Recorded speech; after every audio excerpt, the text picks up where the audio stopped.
untuk menyatakan berhenti.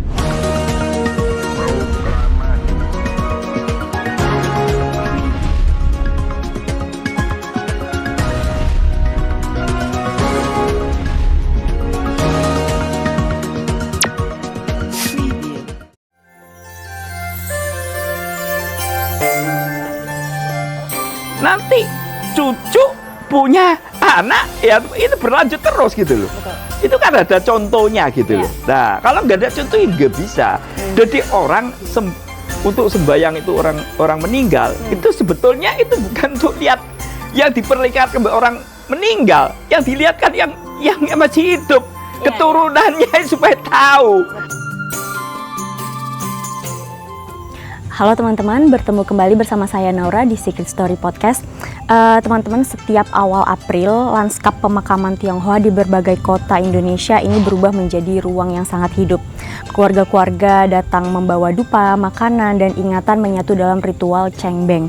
Di hadapan batu nisan, waktu seakan berlapis, masa lalu hadir di dalam doa, sementara masa kini menemukan pijakannya dalam tradisi. Tetapi cengbeng bukan hanya sekadar ziarah saja teman-teman, ia adalah praktik sosial yang menghubungkan keluarga, komunitas, dan identitas kultural dalam satu ruang simbolik dari kompleks makam hingga altur di kelenteng. Nah, disinilah tradisi bekerja bukan hanya sebagai ritual, tetapi sebagai mekanisme pewarisan nilai juga, legitimasi sejarah keluarga, dan bahkan negosiasi posisi komunitas dalam lanskap sosial Indonesia yang majemuk.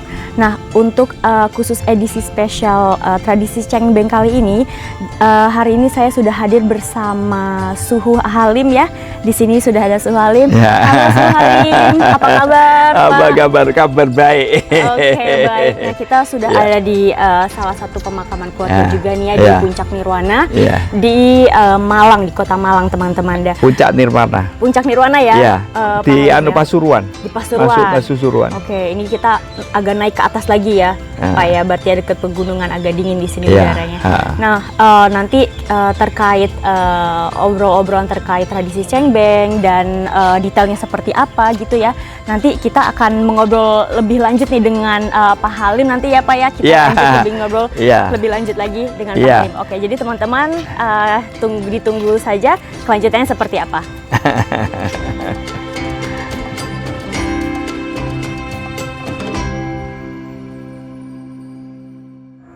Oke, baik teman-teman, saat ini saya sudah bersama Suhu Halim yang dimana kita akan membahas ngobrol-ngobrol santai terkait ritual cengbeng ya Pak ya.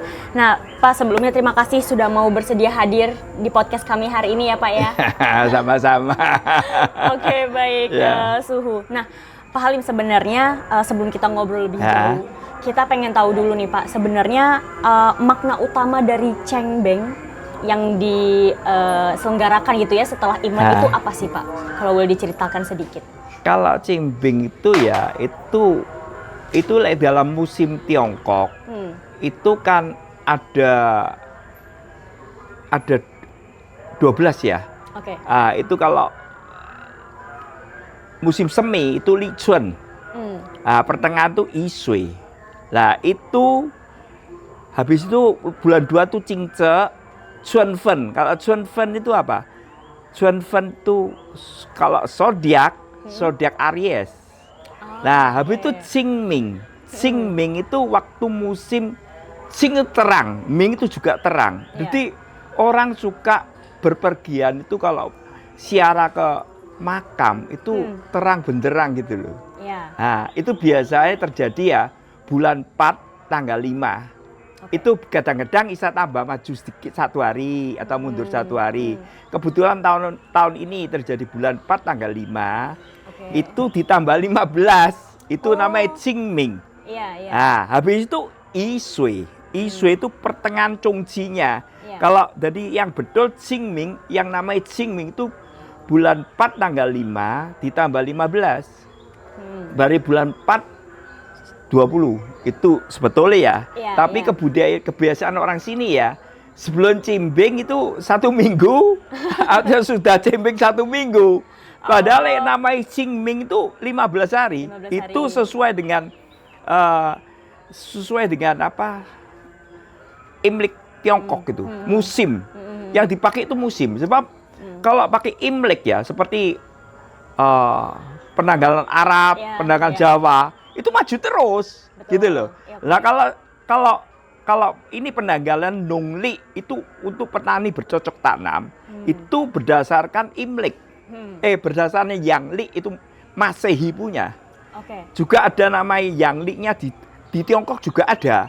Itu ya pokok bulan 2 tanggal 4 itu musim Li Chun, awal musim semi. Jadi supaya enggak maju terus toh. Betul. Iya, biar penanggalan satu kan bayangkan ya. Penanggalan bulan itu kan 30 hari. Lah Masehi 31 hari. Nah, kamu bayangkan 1 tahun beda 12 hari. Nah, lah tapi budaya Tionghoa itu lain ya. Penanggalan Tionghoa itu ya. 12 hari dikumpulkan 2,5 tahun kan jadi 1 bulan. Makanya di penanggal Tiongkok itu namanya ada Lunge ditambah 1 bulan. Jadi dia tidak maju terus. Betul. Jadi biar tetap sama ya Pak ya, tahunnya. Ya tapi untuk bercocok taman tidak cocok. Sebabnya kan enggak kacau nanti gitu betul, loh. Betul. Ya harus pakai itu musim.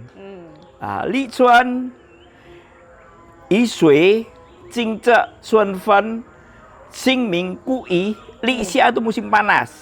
Xiao Man, Mang Zhong, Xia Zhi. Xia Zhi, Xiao Shu, Ta Shu itu akhir musim panas. Li Qiu itu musim gugur ya. Xiu Chu, Chu Shu itu pertengahan, separuh 15. Pailu itu pertengahan musim gugur. Pailu apa? Mari Pailu Shuangjiang. Ya doh. Hanlu Mai Pailu itu Ciufen. Mari Ciufen itu apa? Hanlu itu Shuangjiang. Habis itu musim dingin, Litung. Tong ini Litung, Xiaoxie. Litung musim dingin, Xiaoxie itu apa? Salju kecil. Taxie, Tongzi. Tongzi kalau dalam budaya Tionghoa, Tongzi itu apa? Musim ronde, makan ronde itu loh. Itu Tongzi, itu mude orang-orang bagian utara makan jiaozi, itu makan kayak seperti kue tiao itu loh. Tongzi, Xiaohan tahan, itu musim dingin, akhir musim dingin. Itu menurut musim yang dibuat patokan kalau kita orang ya. Kalau orang peramal ya, yang dipakai itu bukan pakai Imlek. Imlek kan maju mundur. Yang dipakai musim. Jadi musimnya apa? Ya kadang-kadang orang pun ya bisa kacau ya.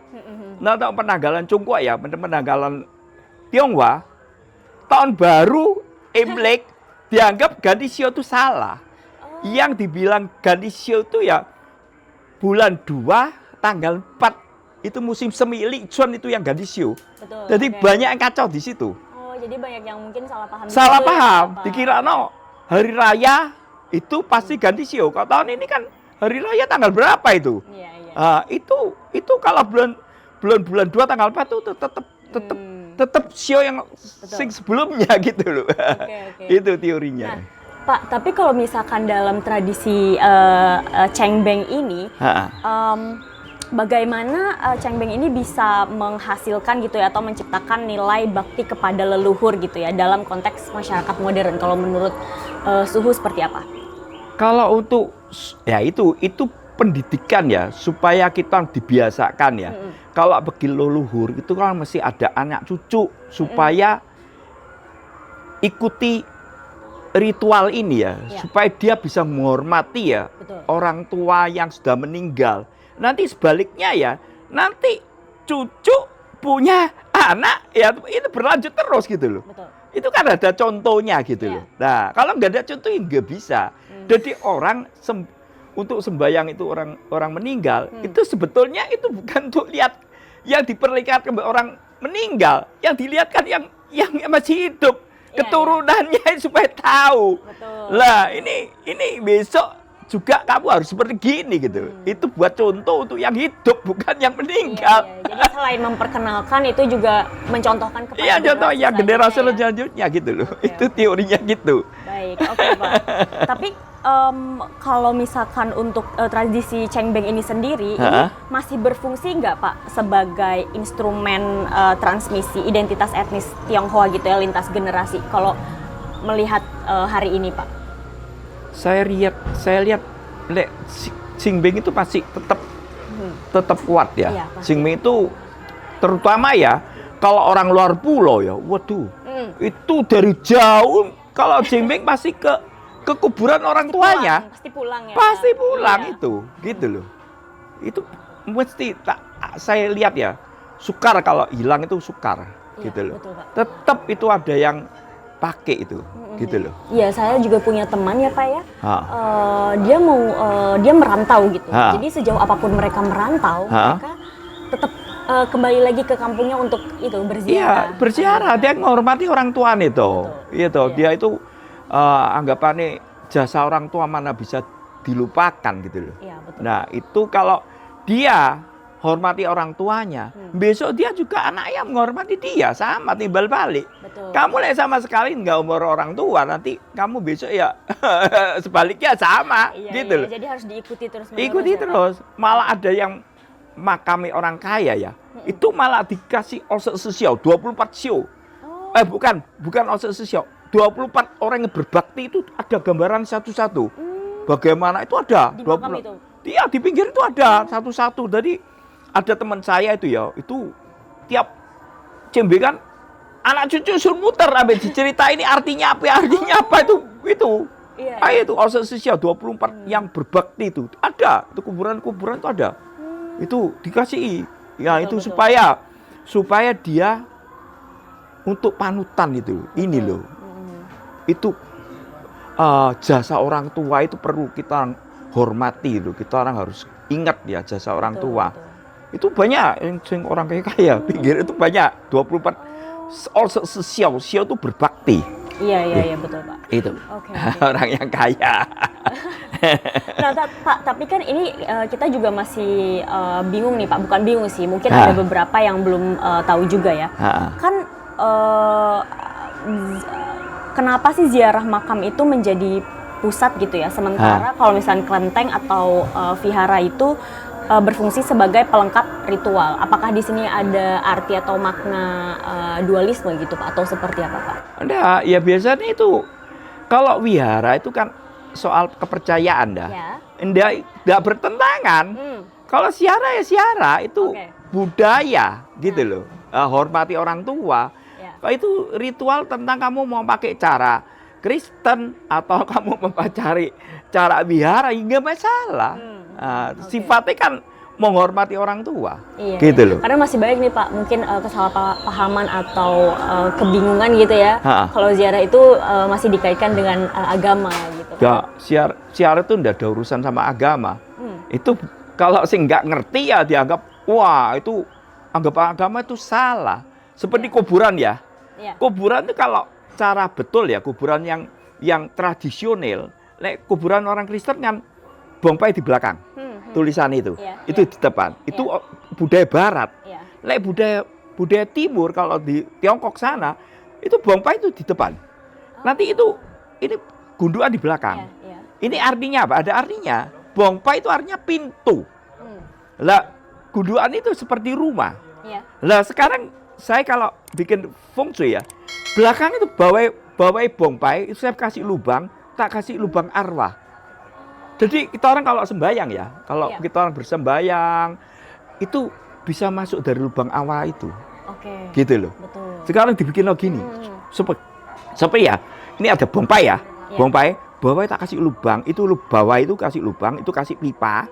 Naik no ke atas gini, dikasih no gini.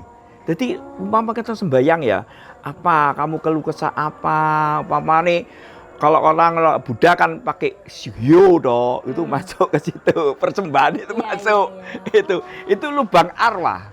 Oke, Itu. oke. Gitu. Ya, jadi mungkin di sini mungkin saya juga baru tahu ya, Heeh. Pak ya, bahwa ada feng shui-nya juga ya. Iya, untuk membuat lubang makam arwah itu. Lubang Iya. arwah itu ya, Ada Pak ya? artinya. Jadi kita orang budaya bukannya lantas lu bikin kuburan seperti ini itu Iya. dianggap agama Konghucu atau agama itu bukan. Iya. Itu bukan urusan agama. Iya. Urusan itu budaya ada arti, ada maknanya ada gitu loh. maknanya. Iya, nggak sama agama. Iya, jadi- Barat, kalau Kristen ikuti Barat. Barat itu bongpai di belakang. Ya toh, ini di depan. Jadi lain budaya Iya, jadi ada esensinya ya. Pak, Pak, kalau terkait tradisi cengbeng ini, apakah ada masalah gitu Pak ketika dihadapkan dengan urbanisasi atau juga keterbatasan lahan, ini mempengaruhi nggak Pak untuk makam? Kalau untuk makam, karena keterbatasan lahan ya, dia makam kan mahal ya. Bagi orang Tionghoa sing uangnya tipis itu kebanyakan dikremasi. Dikremasi itu apa? Kalau dikremasi, ada sing orang ya habis dikremasi itu dimasukkan guci, dititipkan. Itu pengaruh feng shui, tidak boleh. Kamu titip itu juga mempengaruhi kamu letaknya di mana. Kalau feng shui-nya jelek, itu jelek nanti keturunan yang mendingan kalau dikremasi itu dilarungkan. Ya kaling kita tahan ya, mama masih kangen sampai orang tua ya, ya kangen 1 tahun dititipkan. Kalau sini dititipkan Adiasa atau di Grand Heaven kan banyak penitipan itu. Nah kita titipkan situ, kalau setahun ya dilarungkan itu yang baik. Kalau dilarung itu unsur feng shui itu enggak masalah. Jadi umpamanya kita orang mau siara ya, keturunan nih tinggal pergi pantai sudah. Kamu di Amerika ya pergi pantai, di Australia di pantai. Jadi lebih baik dilepas. Dilarung, dilepas. Jadi kebanyakan sekarang ya musimnya orang Tionghoa kan kebanyakan cari praktis gitu loh. Sekarang mahal semua dong, cari praktis ya dikremasi, dilarung gitu loh. Berarti strategi lebih dikremasi. Kremasi kalau orang sing kurang mampu, ada sing pikirannya lebih praktis gitu loh. Dia nggak mau repoti anak keturunan, kan ada sing orang kan nggak mau repoti anak keturunan gitu loh. Kalau kuburan kalau nggak dirawat tuh nggak baik tuh. Akibatnya ya untuk keturunannya nggak baik gitu loh. Iya. Dampaknya ke bawahnya. Iya, apalagi kuburan sama sekali tidak pernah dirawat. Nah, itu tambah cilaka. Nggak pernah dibersihin. Nggak boleh itu. Itu nggak, itu pantangan untuk orang kebudayaan Tionghoa, nggak boleh gitu. Oke, Pak.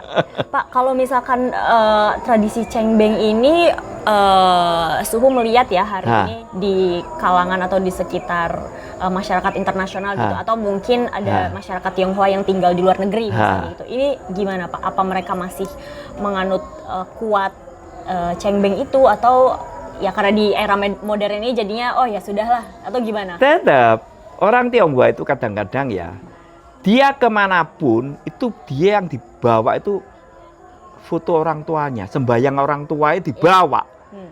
Itu penting bagi dia. Dia kemana-mana ya, kalau orang yang kuno ya, orang Tionghoa kuno itu ya, dia umpamane naik pangkat atau dia berhasil dalam studi ya, dia pasti pulang ke sembahyangan papa mama laporan sama orang tua nih itu. Jadi orang Tionghoa itu masih kemana kayak zaman dulu ya, kan banyak merantau ke sini itu bawa fotonya orang tua. Itu kadang-kadang pakai itu loh, pakai kayu dulu itu namanya. Itu seperti nisan dari kayu dulu, ada tulisan itu dibawa kemana-mana gitu loh. Orang Tionghoa itu gitu. Berarti masih sangat kuat dan kental. Sangat kuat ya. Itu yang itu bagi yang agama nih masih agama Konghucu ya toh, agama Buddha masih bisa. Kalau Kristen lain lagi. Kalau Katolik masih bisa. Katolik masih bisa. Kristen kan nggak bisa gitu loh. Katolik bisa. Katolik kan tradisi masih boleh. Tradisi masih boleh. Pakai huswa masih boleh. Gitu loh. Oh iya, saya juga baru tahu ya kalau Katolik masih bisa ya. Bisa, Katolik bisa. Pak, tapi kan untuk di zaman sekarang itu kan udah banyak gitu ya adanya digitalisasi gitu, atau mungkin orang yang memorial atau berziarah itu lewat online. Nah ini apakah menurut Suhu ini mulai menggeser makna ritual yang gak bener? Kalau online itu ya gak bener dong. Online cari gampangnya itu, ya gak bener. Kamu kalau online lebih baik kamu larungkan ya, kamu ke pantai lebih bermakna daripada online. Banyak online. Makanya ya sekarang berhubung ya banyak orang dikremasi ya. Aku mau usulkan sampai yang puncak ini dibikinkan untuk penitipan abu. Ini kan tempatnya bagus toh. Itu dibikinkan seperti apa ini? Seperti Pak Kwa ya. Setelah itu nanti bisa segala arah. Iya. Sebab orang nih nggak mau kubur kan itu bisa dipakai. Sebab orang kebanyakan sekarang kan kremasi itu bisa dipakai. Iya. Malah di sana sekarang di Tiongkok musimnya Pak, dia dibikin rumah ya. Rumah itu dibikin ya, ini ada pintu 2 ya. Ini dalamnya tuh ada seperti got-gotan ya. Sing dibikin berapa kotak itu bisa kotak ada biasa bisa buat 7 abu. generasi di situ. Jadi Iya. paling tua paling dar. Saya mau usulkan sama bos saya itu bikin bisa berapa generasi. Saya pernah lihat juga dokumenter di Korea juga udah ada yang kayak gitu. Iya gitu lebih pertama ya, Iya. lebih murah. Iya toh, tapi kita cari tempat yang bagus ya. Iya. Nah, tempat bagus kita bikinkan rumah-rumahan gitu bisa generasi. Sekarang nih itu udah bisa datang kan. Family datang semua, iya toh, pasti ada yang datang. Betul. Pas ada sing sembahyang kayak gitu. Itu lebih praktis sih. Lebih praktis. Lebih bagus. Dan lebih efisien juga sih Pak. Iya, lebih efisien, lebih murah toh. Iya toh. Daripada lewat online ya, itu Online itu enggak masuk akal itu. Itu cari gampang itu supaya hatinya tenang. Ya enggak bisa loh cara gitu tuh. Oke. Nah, Suhu, tapi sejauh mana nih Pak Halim melihat adanya perubahan kebijakan negara terhadap budaya Tionghoa di Indonesia, khususnya mempengaruhi ekspresi untuk penyelenggaraan tradisi Cengbeng? Enggak sih. Saya lihat sekarang ya sejak Gus Dur ya, dia kan Gus Dur tuh diakui sebagai orang tua orang Tionghoa. Dia tuh sangat menghormati orang Tionghoa. Jadi kita sangat menghormati Gus Dur ya. Banyak ya waktu ada kegiatannya banyak orang ziarah ke makamnya Gus Dur itu. Nah, itu. Betul. Sebabnya ya itu ya saya lihat ya pemerintah sekarang ya tentang ini malah enggak masalah. Iya. Enggak masalah, bagus sekarang. Malah lebih rukun lah. Lebih rukun. Lebih rukun. merangkul juga ya. Iya, lebih rukun. Saya lihat lebih rukun ya. Kamu lihat ya, ada dulu sampai sekarang lain ya. Ya. Sekarang kelihatan rukun gitu loh. Betul. Kita orang harus rukun buat apa? Ada apa? Lebih menyatu ya Pak. Iya, menyatu lebih bagus toh. Buat apa harus ruwet-ruwet gitu loh. Iya, betul. Iya, kita harus menyatu gitu loh. Nggak boleh menang-menangan buat apa? Betul. Nggak boleh, ya dong. Iya. Ya. Oke. Nah, Pak, apakah menurut Pak Halim ya, Cengbeng ini dapat dibaca sebagai bentuk memori kolektif yang bertahan pasca periode pembatasan budaya? Kalau menurut Suhu seperti apa? Kenapa? Apakah Cengbeng ini bisa dianggap sebagai bentuk memori kolektif yang bertahan gitu Iya ya Pak? bisa toh. Memang gitu. Oke. Cengbeng itu memangnya budaya kita orang ya jelas bisa bertahan ya, tidak mungkin nggak bertahan. Ya. Selama kita orang menghormati dia. Betul. Lah kalau nggak menghormati sekarang orang tua lah pergi kuburan anaknya nggak ajak ya lama-lama dia ya hilang dong. Kalau selama kita orang mengajak anak untuk pergi kuburan, dia besok punya anak juga ngajak ya. Selama ini nggak putus gitu. Iya dong, kan nggak mungkin putus gitu loh. Dan syukurnya hingga saat ini ya generasi muda sekarang juga masih mau ya Pak ya. Mau ya, sekarang. mau itu Maksudnya kan. meskipun udah ada perkembangan teknologi atau perubahan zaman itu tuh Iya. masih mau diajak gitu ya Pak. Iya, harus toh. Sebab dia sejak kecil itu sudah diajak. Iya, Jadi sudah dia diajari. itu dianggap ya itu memang ritual yang harus dia jalani, Wajib, betul. gitu loh. Kalau kecil kamu nggak ajak ya nggak mungkin lah. Iya toh, mendadak suruh pergi kuburan ya nggak mungkin mau. Sejak ya. kecil diajak ya sudah tahu dia. Jadi dia udah biasa. Sudah biasa. Iya toh, sama itu. Semua mesti orang Jawa pun sama toh.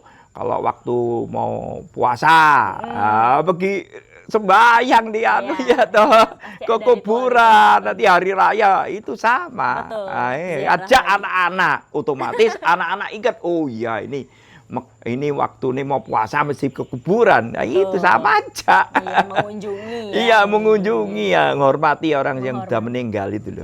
Iya. Oke. Nah, saya juga sebenarnya tuh kemarin ya biasanya juga mau puasa atau sebelum lebaran biasanya. Sebelum lebaran. Ziarah ke makam kakek nenek. Bagus itu. Sehari sebelum biasanya. Iya, bagus itu. Bagus itu. Diajak sama Itu orang tua. harus dikembangkan terus. Jangan kayak Wah, ada sing orang modern, mau sok modern ini pusing. Nggak boleh toh. Iya, lebih acuh tuh nggak boleh. Nggak ya, Pak? boleh, mana boleh acuh lu mau. Lo kita kan budaya timur ya, ikut timur dong. Betul. Lain apa budaya barat, ya lain. Budaya timur dan barat beda. Iya, Gitu loh. Betul, Pak. Budaya timur itu lebih menghargai ya budaya lama itu loh.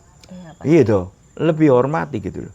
Ya kita orang wajib ya kembangkan budaya ini. Aku juga ya cari hari ya. Aku juga belajar weton Jawa. Orang-orang nikah ya cari weton Jawa. Weton Jawa ya, Pak. Iya, weton Jawa. Iya, tanggal baik. Lah kalian saya kebanyakan anak-anak muda. Iya. Justru aku yang cari itu anak muda. Kalau orang tua sing cari hari bocah. Bener ya? Betul. Justru yang cari saya itu anak muda. Berarti itu ilmu saya itu jeripaya saya selama ini memang berhasil gitu loh. Betul. Sing perlu anak muda yang mau dukung gitu loh. Iya. Kalau tua habis. Muda nggak ada bocah gitu loh. Oke, baik, Pak. Itu. Nah, Pak Halim, ini mungkin terakhir nih yang mau saya tanyakan ke Bapak ya. Menurut pandangan Bapak dan keyakinan Bapak ya, sampai kapan ritual budaya Cengbeng ini akan bertahan sebagai bentuk bakti dan identitas serta ruang sosial? Gimana, Pak? Ya terus bisa bertahan selama ya kita orang ya sebagai orang tua kasih contoh ya jelas bertahan terus. Kalau orang tua acuh-acuh ya lama-lama hilang gitu loh. Betul, Pak. Ada ya family saya begitu. Itu family saya itu bukan anak asli, itu anak angkat. Ya. Ambil dia punya mertu, ini yang mantunya juga kan hitungannya bukan bukan anak asli ya. Itu ambil mertua itu ada crash. Jadi dia selama sekali nggak pernah pergi kuburan mertuanya itu. Nah ini kita orang rencana ya.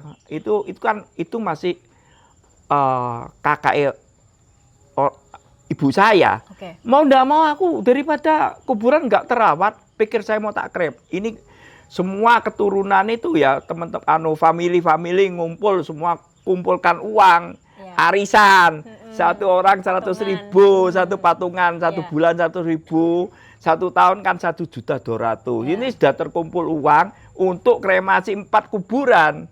Satu punya orang tua papa mama saya itu ya kuburan lama. Satu ini saudara ini tidak diurusi. Ini mau rencana ini mau kira-kira lebih ya bulan 5 mau tak kremasi semua.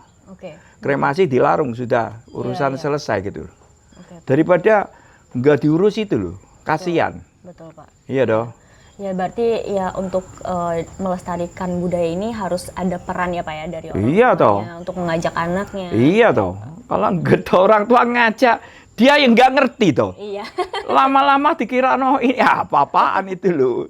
Selama kita orang tua mau ngajak itu berarti budaya bisa berkembang. Nah ngajak nggak bisa.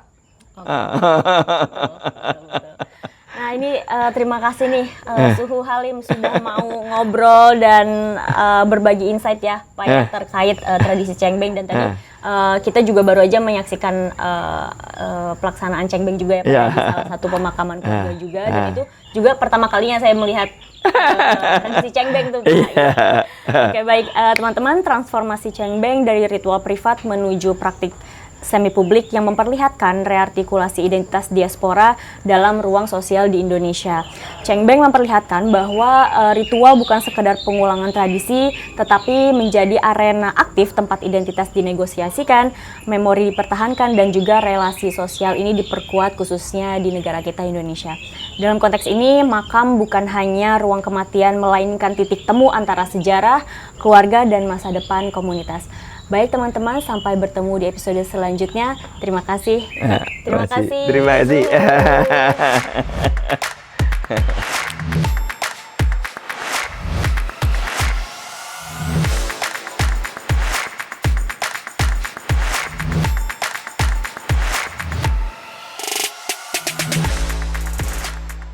Untuk menyatakan berhenti.